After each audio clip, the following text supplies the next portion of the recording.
자, 오늘 저는 여러분과 함께 예수님의 팬인가 제자인가 라는 제목으로 요한복음 6장 66절에서 71절을 본문으로 설교를 하려고 합니다. 오늘 제가 본문 말씀을 읽도록 하겠습니다. 그때부터 그의 제자 중에서 많은 사람이 떠나가고 다시 그와 함께 다니지 아니하더라. 예수께서 12 제자에게 이르시되 너희도 가려느냐? 시몬 베드로가 대답하되 주여 영생의 말씀이 주께 있사오니 우리가 누구에게로 가오리까? 우리가 주는 하나님의 거룩하신 자인 줄 믿고 알았사옵니다. 예수께서 대답하시되 내가 너희 12를 택하지 아니하였느냐? 그러나 너희 중에 한 사람은 마귀니라 하시니 이 말씀은 가룟 시몬의 아들 유다를 가리키심이라. 그는 12 중에 하나로 예수를 팔자로라. 아멘. 자, 저는 오늘부터 4번에 걸쳐서 제자도와 관련된 설교를 제가 하려고 합니다. 이렇게 제가 이게 4개의 설교를 하나의 단원으로 이렇게 결정하는데 이렇게 그것을 선택하기가 결코 쉽지는 않습니다. 그래서 오늘 이제 그 제자도의 첫 번째 설교로서 예수님의 팬인가 제자인가 굉장히 흥미롭겠죠. 자, 이 제 설교는 이제 카일 아이들먼이라고 하는 분의 그 팬인가 제자인가라고 하는 책을 좀 참고했어요. 굉장히 좋은 책입니다. 영어로는 not a fan이죠. 그 팬이 되지 마라 이런 뜻이죠. 한국 제목으로는 팬인가 제자인가. 참 굉장히 감명 깊게 읽었던 책입니다. 자, 이 책은 예수님의 제자로 살고 있다고 생각했던 이 저자 자신이 예수님의 팬에 불과하였음을 이제 깨닫고 돌이켜서 제자의 삶을 사는 경험과 말씀을 담고 있는 글인데 미국 기독교 사회에 상당한 반향을 일으켰던 책이었습니다. 자, 이 책의 메시지에 도전을 받아 예수님의 팬이 아니라 제자로서의 삶을 살려는 사람들이 not a fan 운동을 미국에서 이제 벌이게 됩니다. 그래서 이분이 이제 어떤 큰 교회의 교육 목사예요. 상당히 이런 쪽에 하나님의 은혜와 사명을 받은 분입니다. 자, 그런데 이 저자는 이 책을 통하여 인생에서 가장 중요한 질문을 독자에게 던집니다. 그게 뭘까요?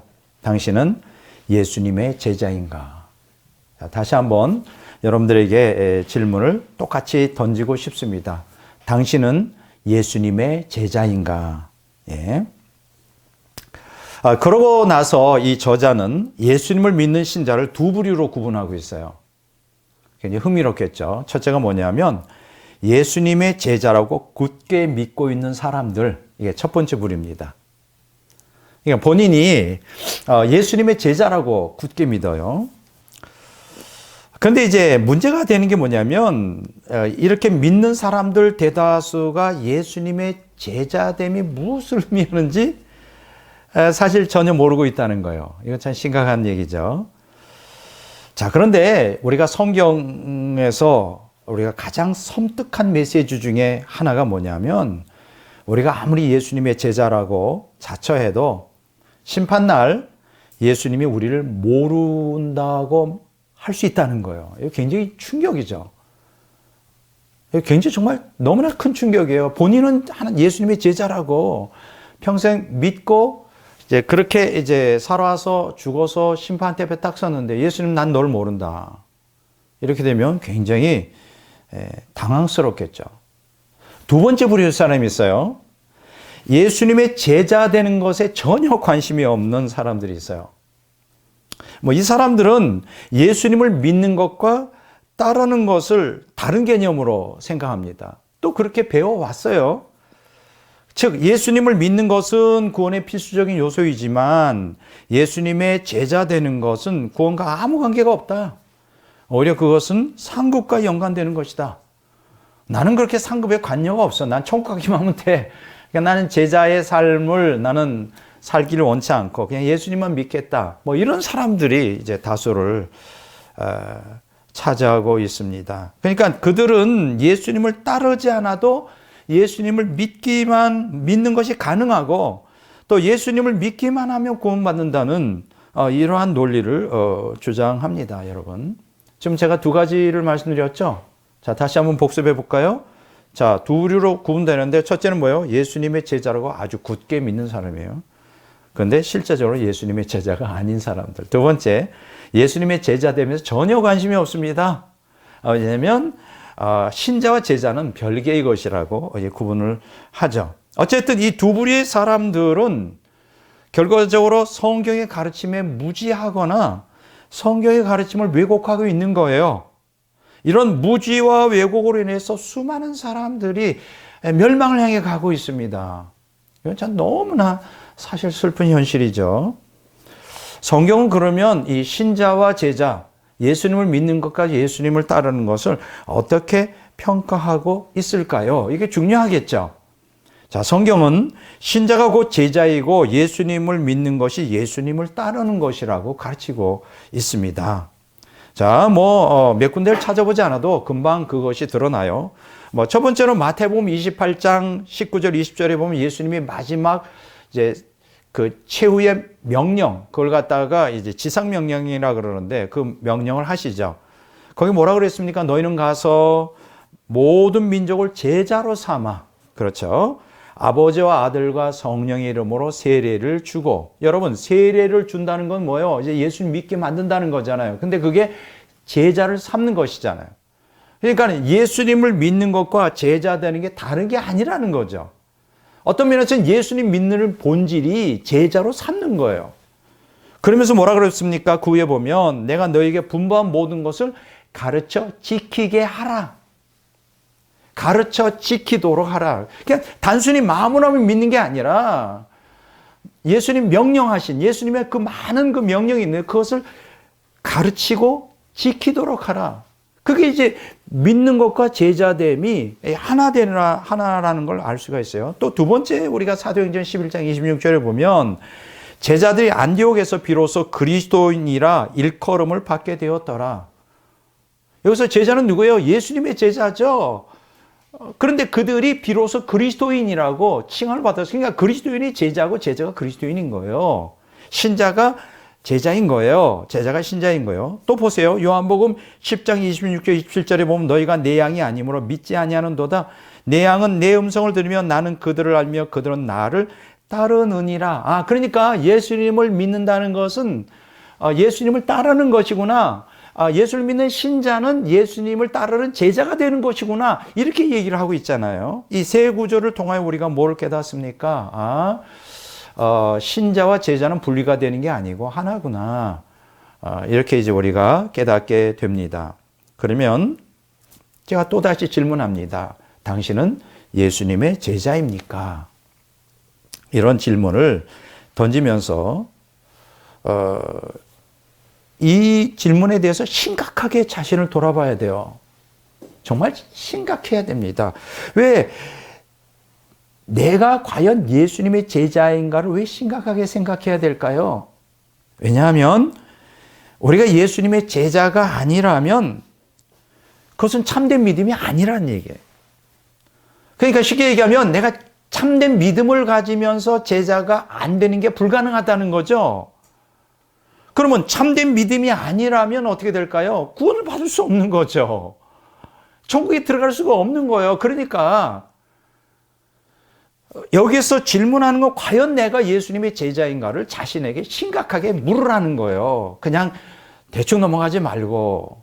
이게 우리의 구원과 천국 가는 것과 직결되는 문제이기 때문에. 그래서 저는 오늘 여러분과 함께 이 설교를 통하여 오늘 자신을 한번 좀 돌아보는 귀한 시간이 되었으면 하는 생각으로 이 말씀을 준비했습니다. 오늘 본문 말씀이 요한복음 6장 66절에서 71절에 인데 오늘 본문은 바로 이 문제를 다루고 있어요. 누가 예수님의 팬이고 누가 예수님의 제자인가? 오늘 제목이 재밌잖아요. 예수님의 팬인가 제자인가?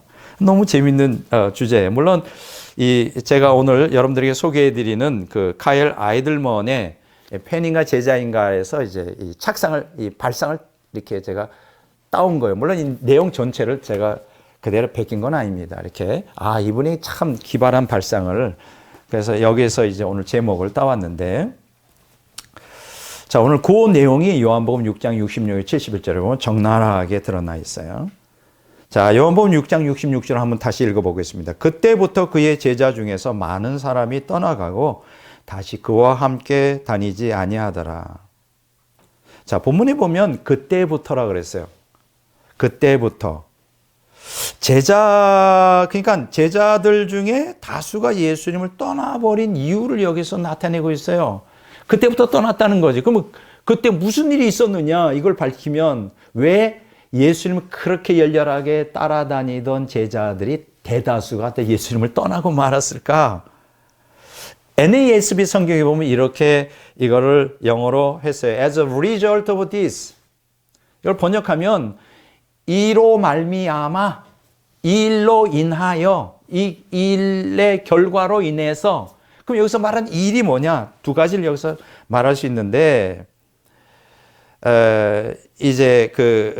여기 그 지시대명사 그때가 바로 그 이 일로 말미암아, 이 일이에요. 그때 이 일. 요한복음 6장 22절에서 65절에 그 스토리가 나오고 있어요. 자, 이 본문에 보면 예수님께서 자신을 생명의 떡으로 묘사하면서 설교를 하십니다. 굉장히 지금으로 보면 교인들이 좀 이해하기가 어려운 난해한 설교예요. 이런 설교들 별로 좋아하지 않죠. 근데 예수님이 굉장히 어려운 설교를 해요. 생명의 떡에 대한 설교를 하시면서 듣고 있던 예수님을 따르던 제자라고 칭하는 많은 무리들이 거친 배척을 해요. 안 받아들여요. 그런 거 필요 없다. 뭔 소리 하는지 난 이해를 못하겠다. 뭐 이렇게 말합니다. 그러니까 오늘 여기에서 예수님의 생명의 떡에 대한 말씀을 배척하는 일칭 예수님을 따르던 그 제자라 불리는 이 사람들의 정체가 도대체 뭐냐 이거예요.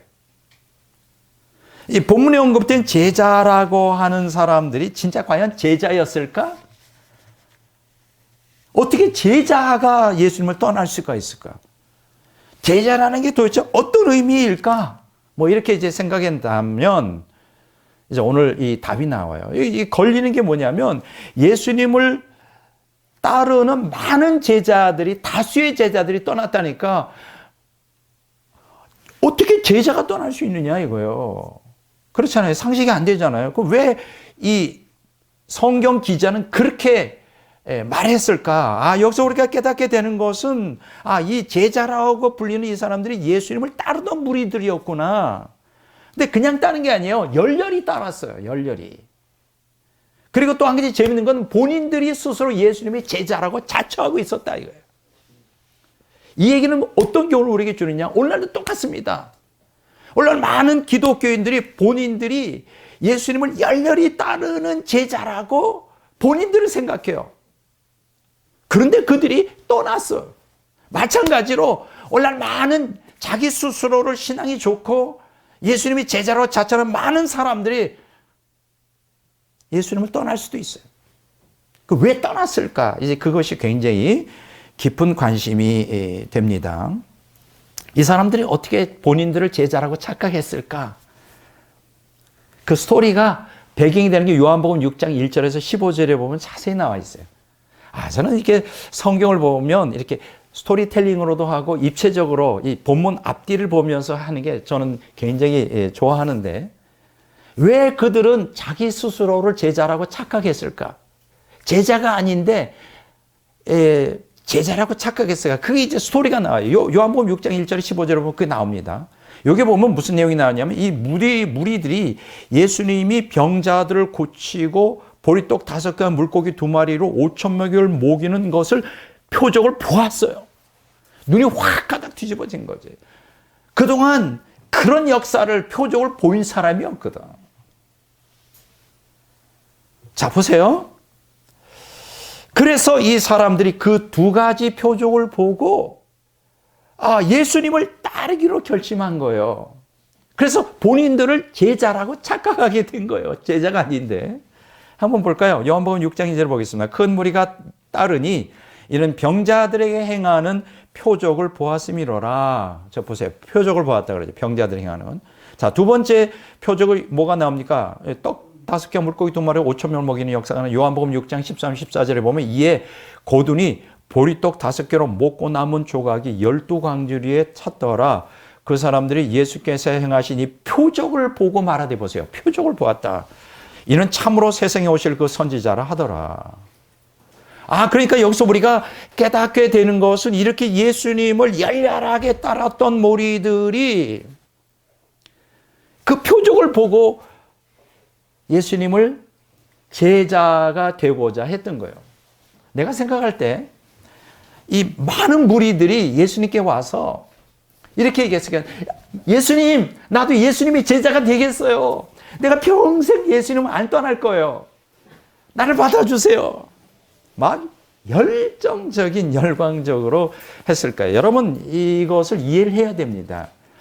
지금 이 시간이 없기 때문에 자세한 그 2000년 이전에 예수님 당시의 그 사회적인 역사적인 배경을 설명하는 게 어렵지만 그때는 정말 부자와 가난한 자가 빈부격차가 너무 심했어요.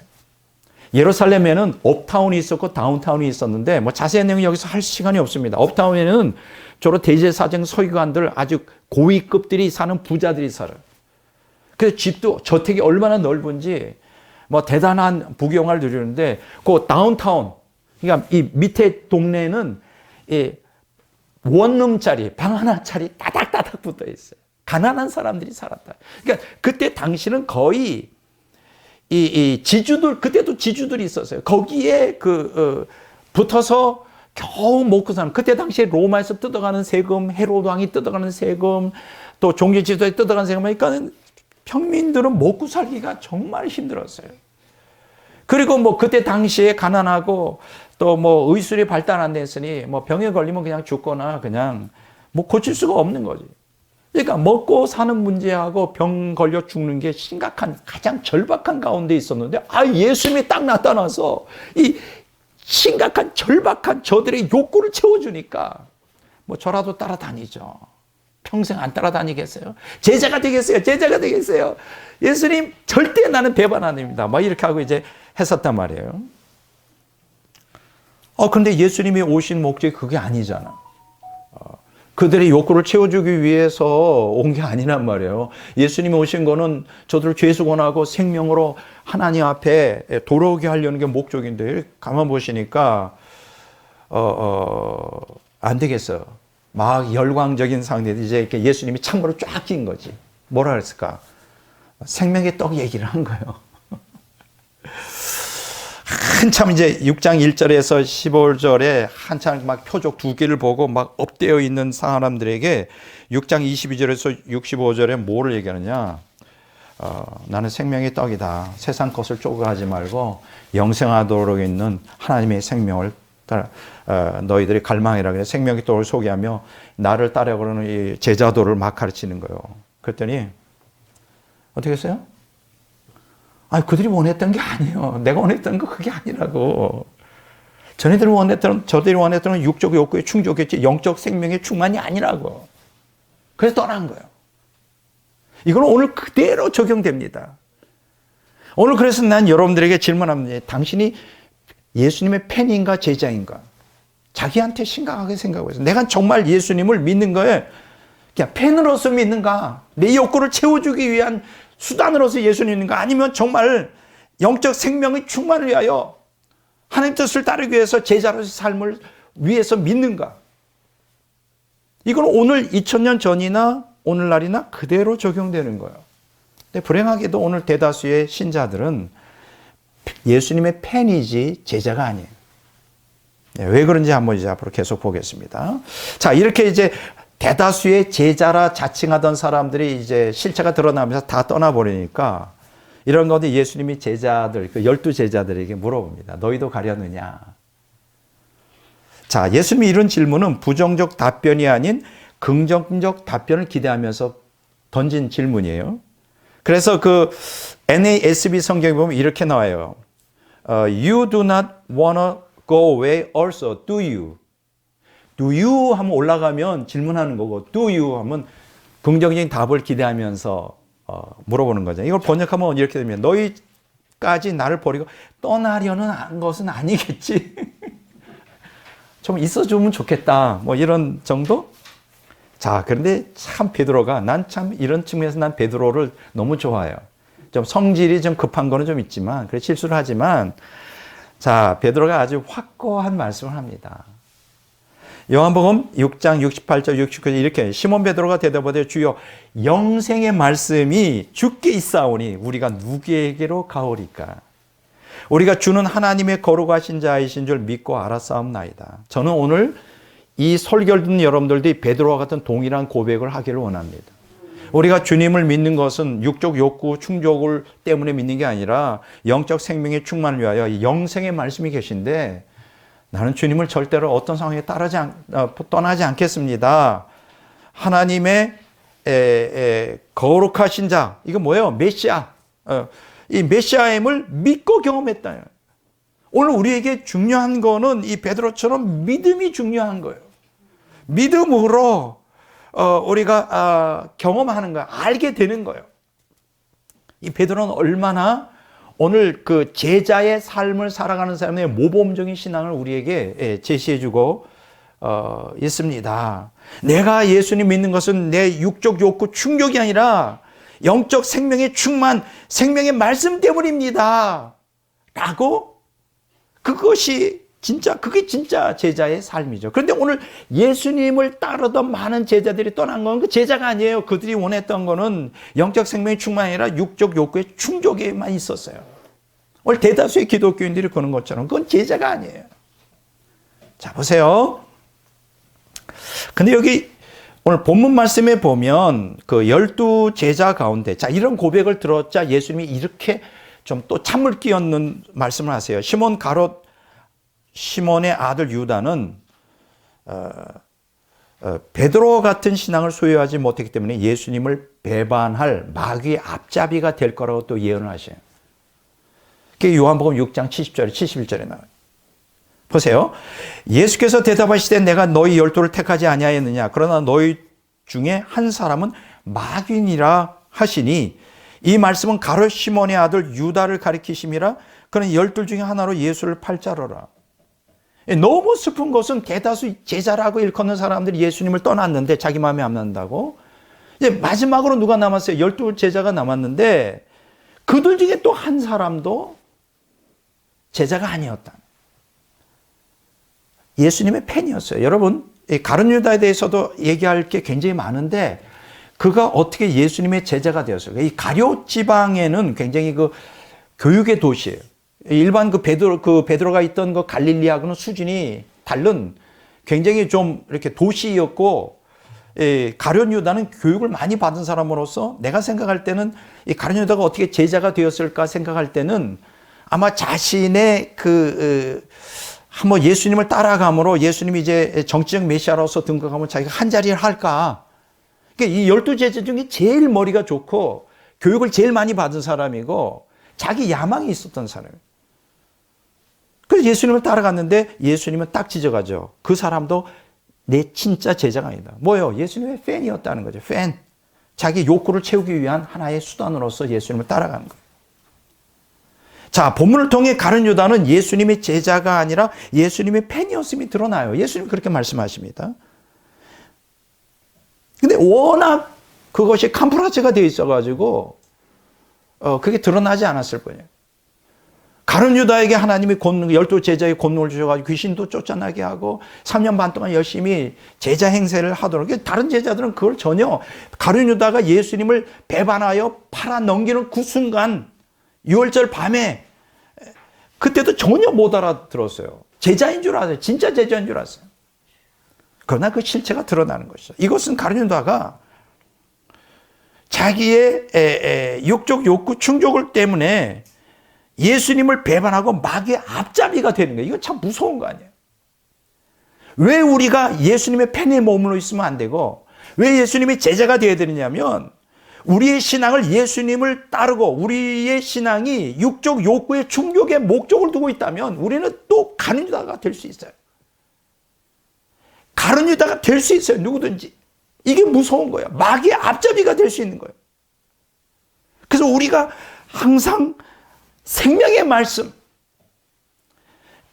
영적 생명의 충만, 여기에 초점을 두고 예수님께 초점을 두고 육적 욕구의 충족은 그 부수적으로 따라와야 되는 것이지 그게 우리 신앙의 본질이 되면 우리도 가룟 유다가 될 수 있다. 이거 참 무서운 교훈이에요. 마귀 앞잡이 노릇이 돼요. 마귀가 그걸 우리 욕구 충족을 붙들고 있으면 마귀가 우리를 갖다 미혹해 버린다. 야, 이거 참 무서운 얘기입니다. 욕구 충족을 예수님의 제자가 아닌 팬들은 여러분 잘 들으세요. 예수님이 자기의 욕구 충족을 채워주지 못할 경우 마귀의 앞잡이 노릇하면서 예수님을 배반할 수 있으면 오늘 이 가룟 유다의 케이스에서 보여주고 있어요. 저는 주변에 많은 그런 가룟 유다와 같은 사람들을 봅니다. 그도 한때는 굉장히 겉으로는 진실한 제자처럼 끝까지 따라갔잖아요. 어쨌든 이 다수의 제자들처럼 예수를 버리고 자기 욕구 안 차니까 그냥 떠난 게 아니라고. 끝까지 가룟 유다는 3년 반 동안 그래도 끝까지 붙어 있었는데 결국 자기 욕구 충족이라고 하는 옛사람의 욕망을 포기 못하니까 결국 마귀 앞잡이 노릇다. 순식간에.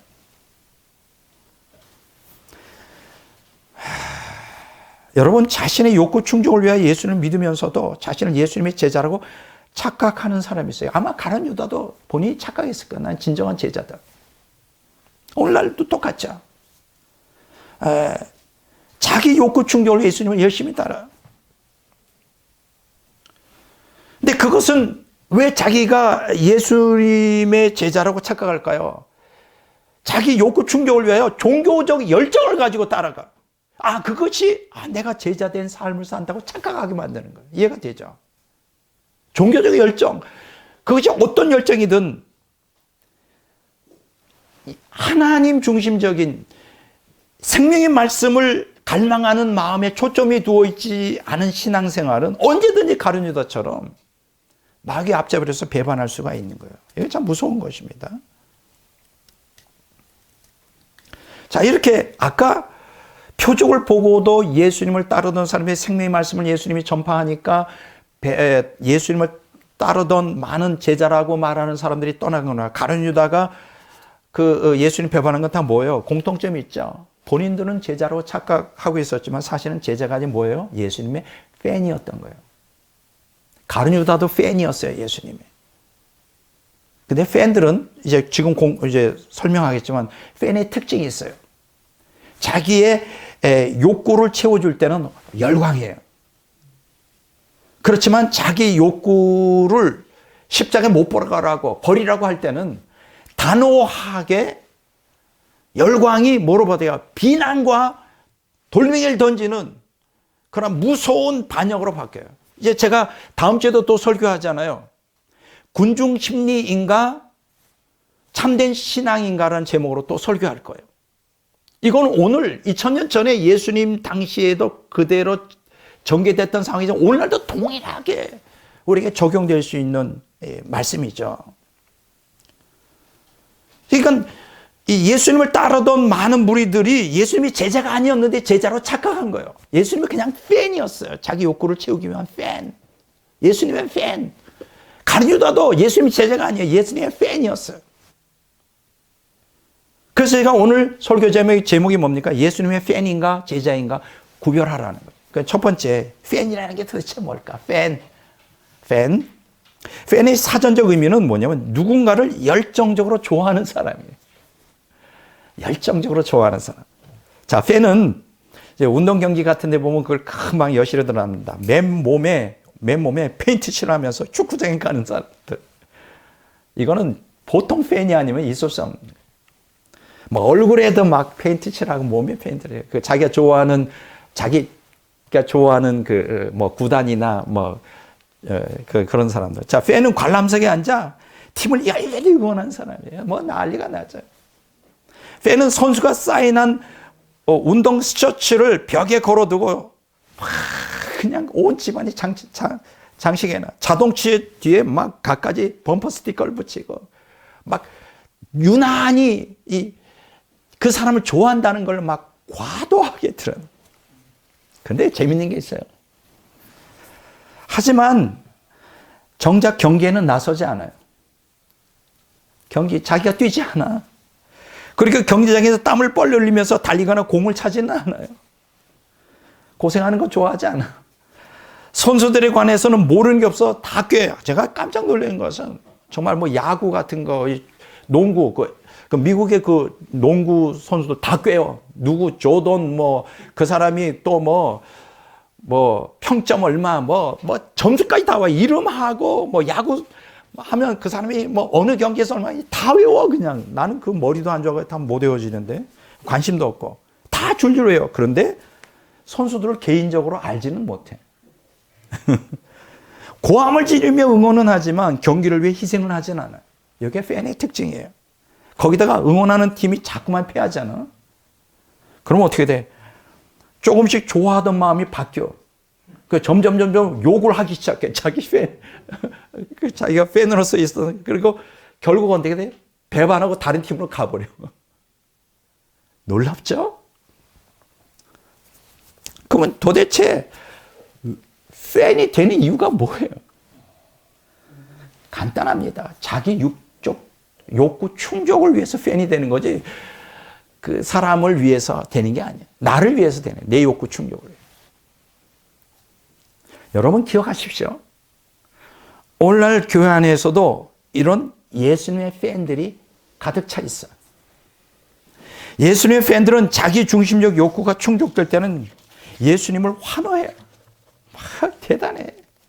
그렇지만 자기 중심적 욕구가 충족되지 않을 때 곧바로 예수님을 비난하기 시작해요. 오늘날 교회의 가장 큰 문제가 뭔지 아세요? 그리스도를 믿는다고 고백하지만 그리스도를 따르지 않는 팬들이에요. 이게 문제예요. 예수를 믿는다고 고백해. 그리고 막 환호해. 그런데 예수님을 정작 따르지 않아. 이게 팬이에요. 복음서에 보면 마태, 마가, 누가, 요한복음에 믿으라라는 단어가 8번 기록되어 있어요. 마가복음 1장 15절, 11장 22절, 24절, 요한복음 4장 21절, 10장 38절, 12장 36절, 14장 1절, 11절. 그런데 따르라라는 단어가 12번 기록되어 있어요. 마태복음 8장 22절, 9장 9절, 19장 21절, 마가복음 2장 4절, 10장 21절, 누가복음 5장 27절, 9장 59절, 18장 22절, 요한복음 1장 43절, 12장 26절, 21장 19절, 22절. 자, 믿으라는 단어가 복음서에 8번, 따르라는 단어가 10번 나오는데, 믿는 것보다 따르는 게 더 중요하다, 그런 뜻이 아니라, 믿는 것과 따르는 것이 불가분리의 관계를 갖고 있음을 제가 말씀드리려는 거예요. 그러니까 믿는다는 것은 따르는 거예요. 예수님을 믿는다는 것은 예수님을 따르는 거예요. 예수님을 따르는 건 예수님을 믿는 거예요. 그게 분리가 안 된다고. 지금 문제가 되는 게 뭐냐 하면 오늘날 교회에서 예수님을 믿는 것과 예수님을 따르는 것, 그러니까 신자와 제자를 이분법적으로 갈라놨어요. 이게 잘못된 거라니까요. 그렇게 설교하면 안 돼. 예수님 믿는 것과 제자가 이분법이 아니에요. 그러니까는 어떻게 됐냐? 목사님 설교 들으니까 꼭 제자가 될 필요 없고, 희생이 필요 없고, 그냥 믿기만 하면 되네. 그러니까 어때요? 교회 안에는 팬들로 득실거려. 제자가 없어. 진짜 제자들이 많지가 않아요. 그러니까 팬들만 있어요, 팬들. 여러분, 성경을 깊이 연구하면 따름은 믿음의 결과예요. 더욱이 따름은 믿음의 일부예요. 진정으로 예수님을 믿는 사람들은 예수님을 반드시 따라야 된다고 성경은 가르쳐요. 그러니까 믿는 것과 따르는 것이 분리가 되는 게 아니라요. 여러분, 따르는 것이 결여된 믿음은 뿌리 없는 나무와 같이 곧 그 신앙이 시들어버리고 말아요. 아까 내가 얘기했잖아요. 환경이 바뀌고 자기의 욕구를 안 채워주면 열정적으로 예수님 환호하고 따르다가 곧바로 예수님을 막 비난하고 배척하고, 아까 가룟 유다 같은 경우에는 마귀 앞자리 노릇하면서 예수를 죽여버리잖아요. 야, 이거 무서운 거야. 지금 제가 팬이 무엇인지에 대해서 지금 설명했습니다. 자, 그러면 그거를 오늘 본문 말씀을 전후로 해서 한번 좀 예수님 당시에 예수님께 열광했던 팬들을 한번 좀 구조 분석했어요. 두 번째로. 자, 2000년 전에 예수님께서 팬들이 굉장히 많았어요. 많이 따라다녔어요. 성경에도 뭐 나와요. 많은 무리들이 예수님을 따라다녀. 뭘 목적이 있겠죠. 병 고치려고, 귀신 쫓아내려고, 먹을 거 주니까. 예. 근데 재밌는 게요. 자기들의 욕구가 충족될 때는 예수님께 막 열광합니다. 이제 다음 주에 제가 설교하는 그 설교에도 예수님께서 예루살렘에 입성하잖아요. 막 종려가지 흔들리며 팬이지, 팬. 난리가 나. 근데 그들이 곧바로 예수님을 십자가에 못 박혀 죽이라고. 왜 그랬을까? 아주 흥미로운 설교가 될 거예요. 다음 주 설교를 절대 놓치지 마세요. 정말 재미있습니다.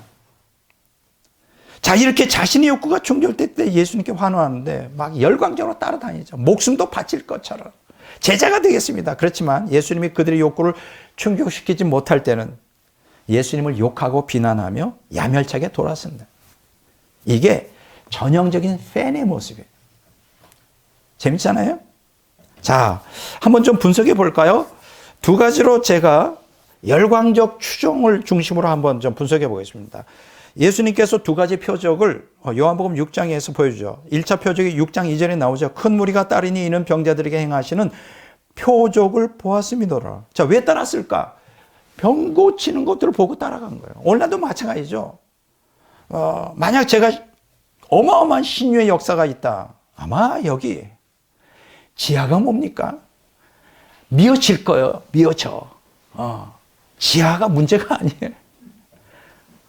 근데 그런 역사들을 하나님이 허락을 안 하셔서 없는 거지. 사람들이 안 와.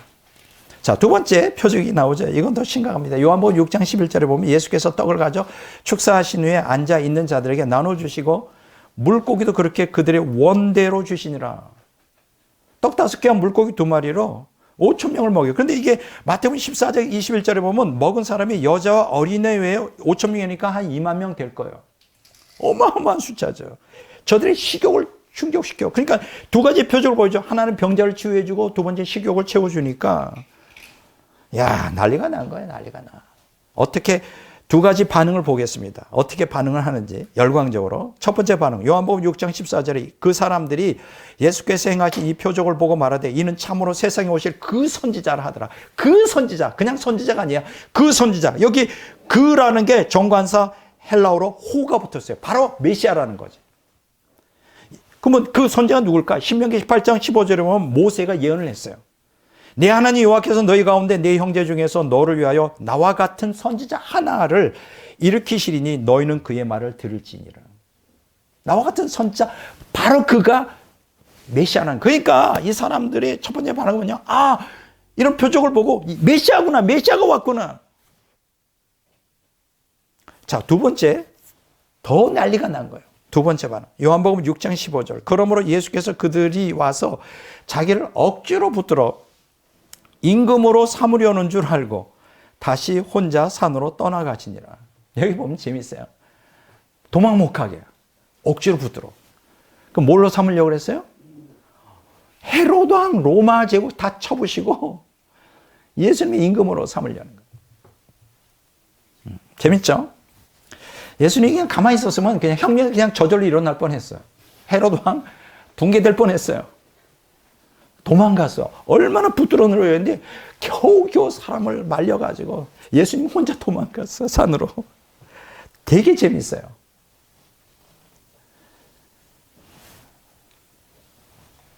자, 이 사람들이 얼마나 열정적으로 예수님을 갈망했는지, 예수님을 따라다니고 임금으로 만들려고, 이 메시아라고 고백하고 임금으로 만들려고 얼마나 따는지 요한복음 6장 전체를 보면 너무나 재미있게 나와 있어요. 여러분, 요한복음 6장 1절에 보면 이제 병자를 고치고 오병이어의 역사를 일으킨 데가 어디냐면 갈릴리 바다 동북쪽 해안가예요. 저도 거기 가봤었는데요. 팔복산이 거기 있고 이 바다를 중심으로 해서 이렇게 잔디가 쫙 깔려 있어요. 2만 명도 들어갈 수 있을 정도. 아마 거기가 아니었겠는가. 요한복음 6장 1절에 갈릴리 바다 동북쪽 해안가에 예수님이 그곳에서 기적을 행하셨는데 사람들이 예수님께 너무 열광적으로 따라다니고 나를 제자로 받아주세요. 나는 평생 주님을 떠나지 않겠습니다 하고 막 왕으로 삼으려고, 임금으로 삼으려고 하니까 예수님의 의도가 그게 아니잖아요. 그래서 사람들을 그 설득시키는데 여러 시간이 걸린 것 같아요.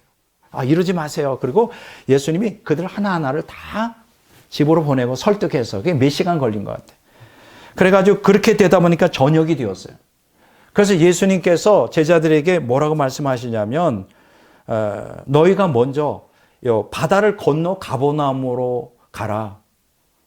거기서 만나자. 이렇게 말씀하시고 예수님은 혼자 겨우 사람들을 보내고 뜯어 말려가지고 몇 시간 동안 뜯어 말리고 이제 예수님 혼자 산에 기도하러 가신 거예요. 여러분, 여기에 대한 풀 스토리가 어디에 나오느냐면 마태복음 14장하고 마가복음 6장에 보면 여러분들이 같이 그걸 읽으면 너무 좋을 것 같아요. 그래서 이제 제자들은 배를 타고 가버나움을 향해 가고 바다를 건너, 그리고 예수님은 산에 기도하러 가셔서 산에 이제 밤이 맞도록 기도하셨어요. 근데 이제 제자들이 이제 가버나움을 가는 그러니까 내가 생각할 땐 갈릴리 바다, 호수 중간 정도 왔던 것 같아요. 근데 여러분들이 잘 아시는 것처럼 이 갈릴리 호수는, 바다는 급변해, 날씨가. 아주 맑았다가 잔잔했다가 그냥 태풍이 불고 그냥 막 큰 파도들이 일고, 그럼 바로 그 파도들이 일기 시작했어요. 그때가 이제 새벽 한 3시경, 2시경, 밤 깊은 심야였는데, 그래서 그냥 이 배가 전복될까봐 제자들이 아우성치고 겨우 간데, 그때 마침 바다 위로 흰물체가 걸어오는 게 보이는 거예요. 그걸 뭐라고 보느냐면, 이 밤사경이라고 해요. 밤사경은 우리로 말하면 새벽 3시에서 6시 사이에요. 예수님 물 위로 걸어오시는 거예요. 그럼 우와!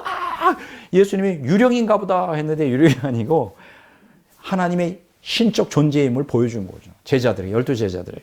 그게 이제 마태복음 14장 22절, 33절, 마가복음 6장 45절, 42절에 보면, 52절에 보면 예수님 물 위로 걸어오는 사건이 있어요. 그래서 예수님을 모시고, 그러니까 갑자기 이제 파도가 예수님이 딱 배에 타자마자 잔잔해지고 가버나움으로 가셨어. 그런데 난리가 난 거예요. 누가 난리가 났을까? 이 표적을 보고 예수님이 제자가 되겠다고 따라다녔는데 예수님도 없어지고 제자도 없어진 거예요.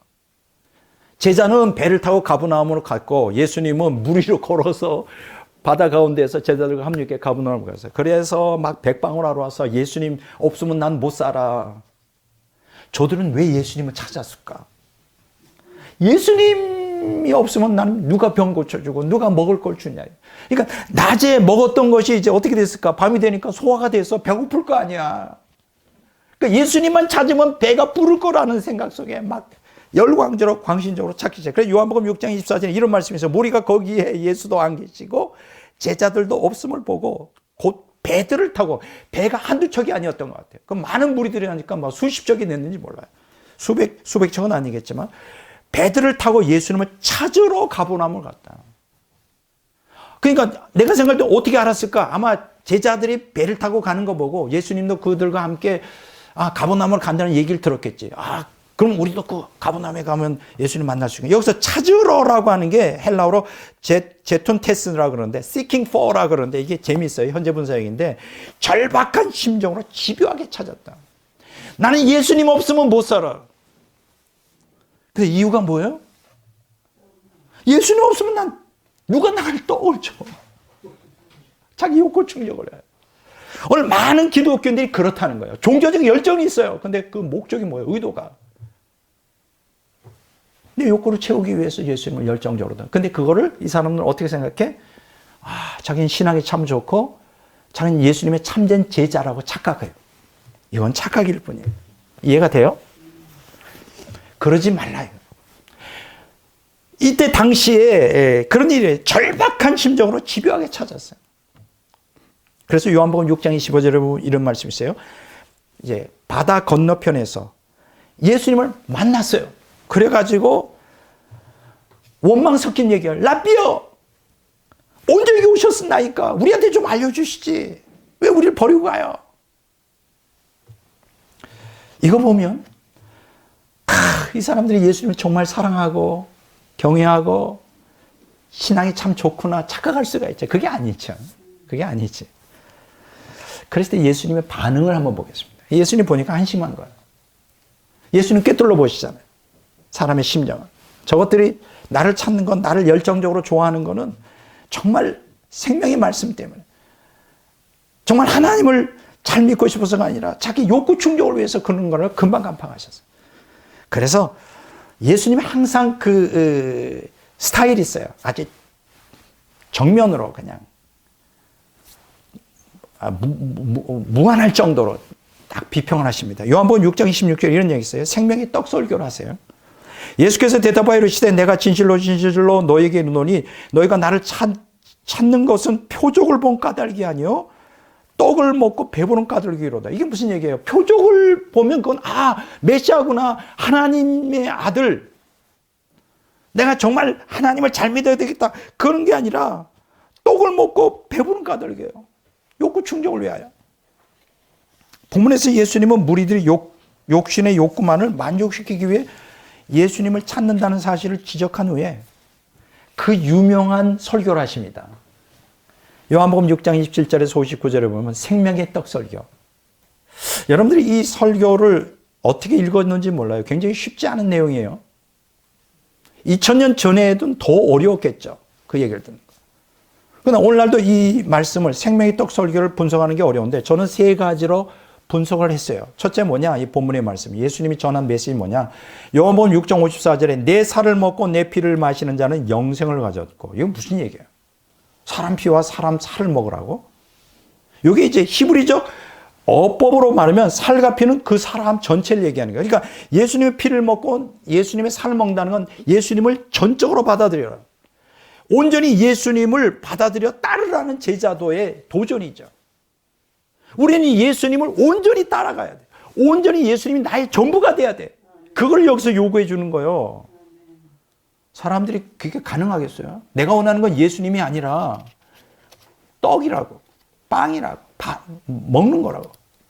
그걸 얘기하는. 두 번째, 요한복음 6장 56절에 보면 내 살을 먹고 내 피를 마시는 자는 내 안에 거하고 나도 그 안에 거하나니. 그러니까 예수님을 온전히 받아들이고 예수님이 나의 전부가 되면 어떻게 돼요? 내 안에 거하고 나도 그 안에 거한다. 이거 뭐예요? 온전한 생명연합이죠. 야, 놀라운 말씀을 합니다. 오늘날 이런 설교에도 과연 대다수 기독교인들이 알아들을까? 나는 이렇게 생각해. 알아듣지 못할 게 뭔 얘기야? 하나님과의 온전한 생명이 연합한다는 거예요. 세 번째는 뭐냐? 요한복음 6장 47절과 6장 40절에 나와요. 진실로 진실로 너희에게 이르노니 믿는 자는 영생을 가졌나니. 만약 이런 사람들에게 현재적 천국을 누리게 될 것이다. 이 땅에서도 천국을, 생명을 누려. 이런 얘기죠. 6장 40절을 보세요. 내 아버지의 뜻은 아들을 보고 믿는 자마다 영생을 얻는 이것이니 마지막 날에 내가 이를 다시 살리리라. 미래적 천국을 얘기하는 거예요. 자, 지금 세 가지를 말씀드렸죠. 첫째가 뭐예요? 내 살을 먹고 내 피를 마시는 자는 영생을 얻다. 이게 뭐예요? 온전히 예수님을 받아들이라. 예수님 너의 전부가 되게 하라. 두 번째는 뭐냐? 그렇게 되면 내 안에 거하고 나는 그 안에 거하라. 이게 뭐예요? 온전한 생명이 하나님의 가능. 그렇게 되면 세 번째요. 이 땅에서도 하나님의 생명을, 천재적 천국을 누리고 죽어서 부활체를 입고 영원한 천국에 들어갈 것이다. 얼마나 놀라운 말씀이에요. 그런데 이 사람들이 그걸 못 알아들어. 그것도 원하지 않아. 나는 오늘 이게 2000년 전의 사건이지만 오늘날도 그대로 대다수의 기독교인들이 그대로 적용된다고 생각해요. 오늘날 제가 이런 설교를 하면 누가 알아듣겠어요? 예수님이 나의 전부가 되게 하십시오. 그러면 하나님과의 생명연합을 갈망하십시오. 그러면 이 현재적 천국과 미래적 천국을 누립니다 하면 사람들 관심 없어요. 그들이 원하는 건 뭐예요? 오늘 현대 기독교인들. 물질의 복을 받는 거. 온갖 병을 다 자기 문제 해결하는 거. 똑같아. 그러니까 어떻게 됐을까? 이 열광적 팬들이 배척합니다. 야, 무섭습니다. 요한복음 6장 10절에 제자 중 여럿이 듣고 말하되 이 말씀은 어렵도다. 누가 들을 수 있느냐? 여러분, 생명을 갈망하지 않는 사람이 생명의 말씀은 어려워요. 못 알아들어요. 제 설교가 정말 하나님을 갈망하는 사람들의 너무 좋은 말씀이에요. 간간히 그런 소식을 들어요. 이 말씀을 통하여 제가 요번 주에 두 사람한테서 그 얘기를 들었어요. 한 분은 목사님 사모님인데 이 말씀을 들을 때 막 눈물이 나고 막 울컥울컥하고 막 너무 은혜가 된다는 거예요. 또 한 분은 목사님인데 이 백 목사가 가르치는 대로 했더니 영적 투쟁하고 고난 가운데서 인내하면서 하나님 의지했더니 막 너무 은혜가 될 뿐 아니라 막 영적으로 성숙하는 거예요.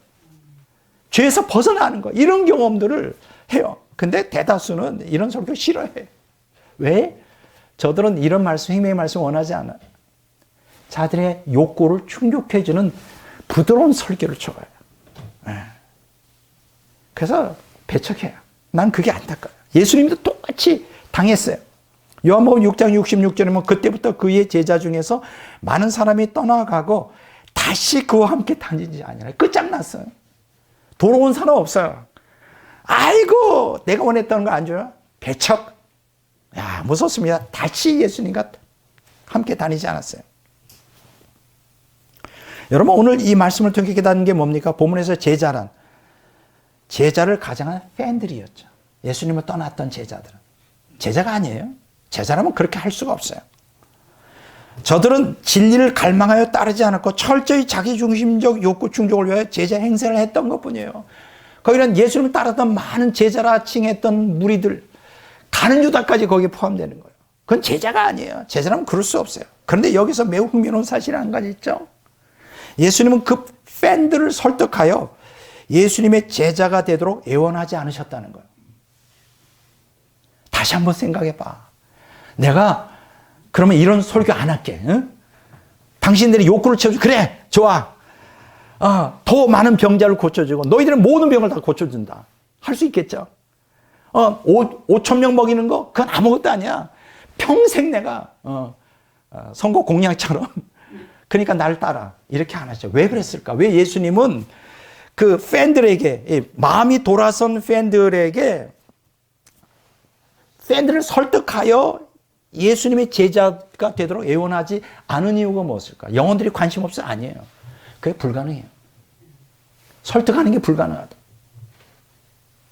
설득한다고 되는 문제가 아니에요. 이거는 가치관의 문제예요. 이건 본질의 문제라고.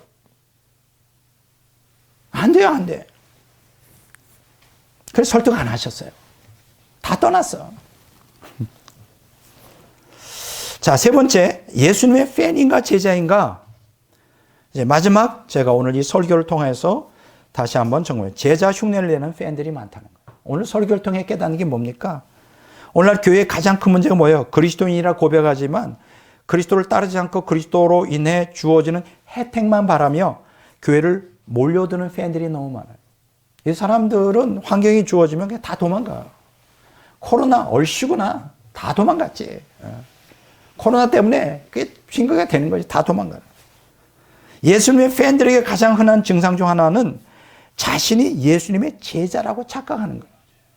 예수님의 팬들이 이렇게 착각하는 이유가 뭐예요?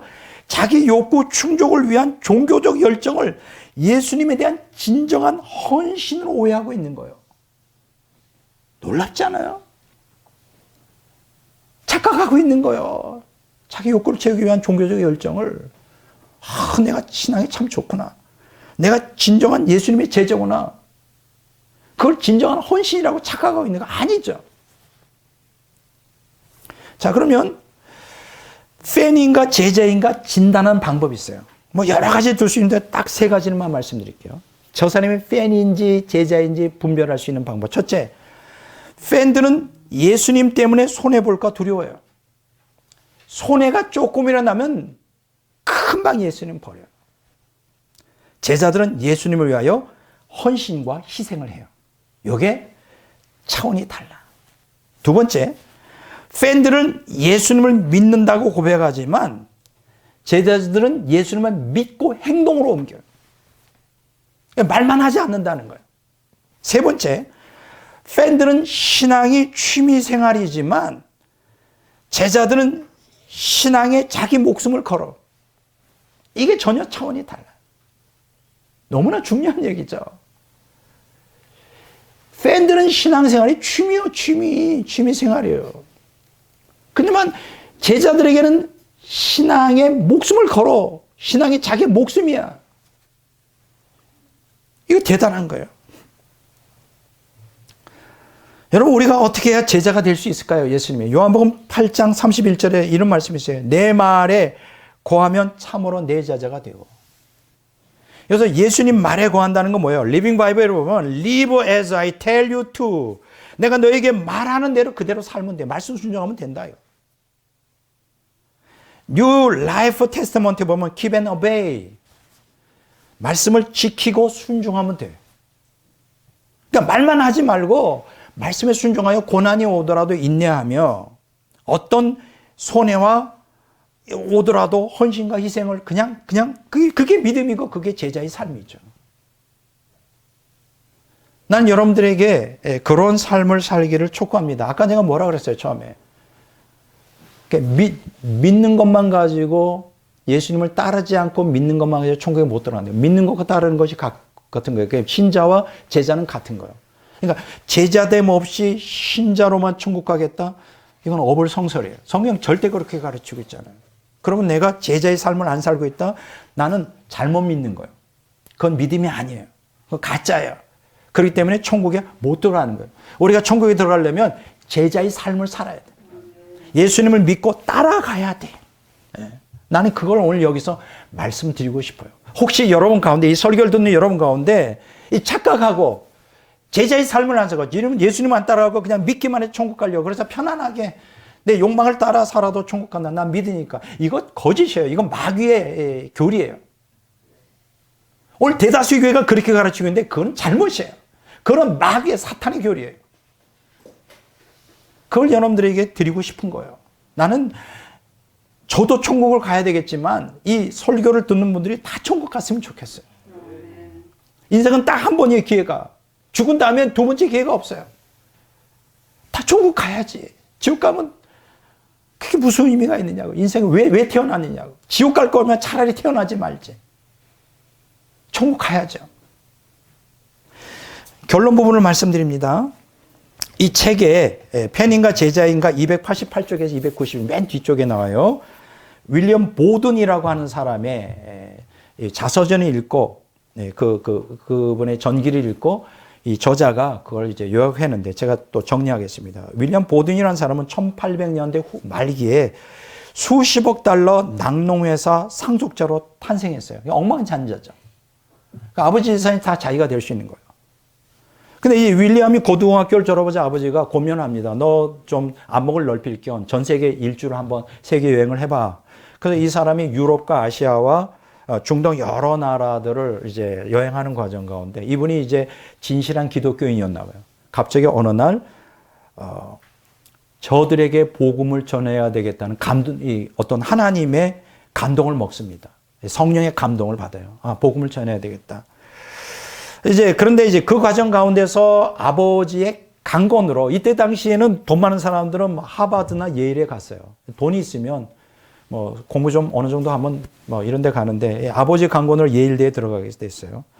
그때 당시에 한 친구하고 만나서 아침마다 매일 성경 읽고 기도하는 모임을 시작했습니다. 이 4년이 흘러가면서 4학년 때가 되자 그런 모임이 예일대에 1000개나 생겼다 그래요. 나는 책에 있는 그대로 얘기해요. 과연 1000개나 됐는지 100개가 됐는지 모르겠지만 1000개가 됐다 그래요.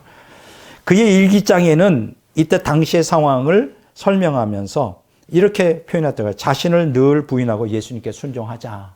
그러니까 이 윌리엄 보든은 항상 제자의 삶을 살려고 발버둥 쳤던 사람인 걸 깨닫게 됩니다.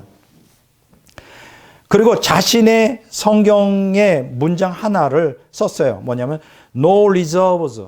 남김없이 주님께 바친다. 이런. 남김없이 다 바치겠다. 이 사람이 대학 다닐 때 윌리엄은 뉴헤이븐 거리를 방황하는 노숙자들을 돕기 시작했고 술 중독자의 갱생을 돕기 위해 예일 호프 미션이라는 단체를 세웁니다. 예일 소망 선교회 이렇게 말할 수 있죠. 이게 대단한 사람이죠. 젊은 사람이. 그런데 그 당시 이 예일 대학 재학 중에 아버지가 갑자기 돌아가셨어요. 그 막대한 재산을 유산으로 물려받게 되었습니다. 여러분 보통 상식 있는 사람이라면 신앙이 있어도 막대한 재산을 가지면 딴 생각할 수 있잖아요. 이제 부귀영화 누릴 수 있잖아요. 근데 이 사람은 그렇지 않았어요. 예수님을 따르는 길에서 결코 돌이키지 않겠다고 결심을 했어요. 그래서 그의 성경책 뒤편에 한 문장을 또 썼어요. No retreat. retreat는 뭐예요? 후퇴는 없다. 와, 대단해. No reserves. 나를 위해서 아무것도 남겨놓지 않는다. 두 번째, no retreat. 절대 후퇴가 돼요. 돈이 부귀영화를 누리지 않고 나는 하나님 뜻대로 살겠다. 이게 제자의 삶이에요. 그래서 그는 하나님의 소명에 따라 이제 세계 선교를 하려고, 특히 중동으로 가려고 아랍어를 열심히 배우기 위해서 이제 이집트로 건너갔습니다. 그런데 여러분 보세요. 이집트를 건너가서 얼마 되지 않아서 그것을 척수막염에 걸리고 말았어요. 이게 풍토병이죠. 미국같이 좋은 환경에서 살다가 이렇게 그때도 뭐 지금보다는 더 열악했겠죠. 풍토병에 걸려요. 척수막염에 걸려서 한 달 후에 25살인데 그때 죽고 말았어요. 카이로에서. 지금 카이로에 무덤이 있어요. 그런데 그가 세상을 떠난 후 이제 그가 남긴 것이 성경책인데 그 뒤에 세 번째 문장이 발견이 됐어요. No regret.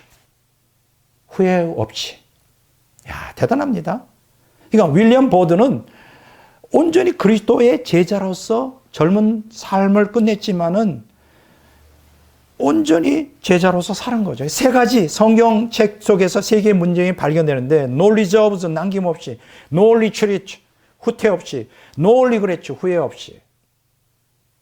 나는 여러분들이 이분처럼 남김없이 주님 앞에 헌신하는 제자의 삶을 살았으면 좋겠다.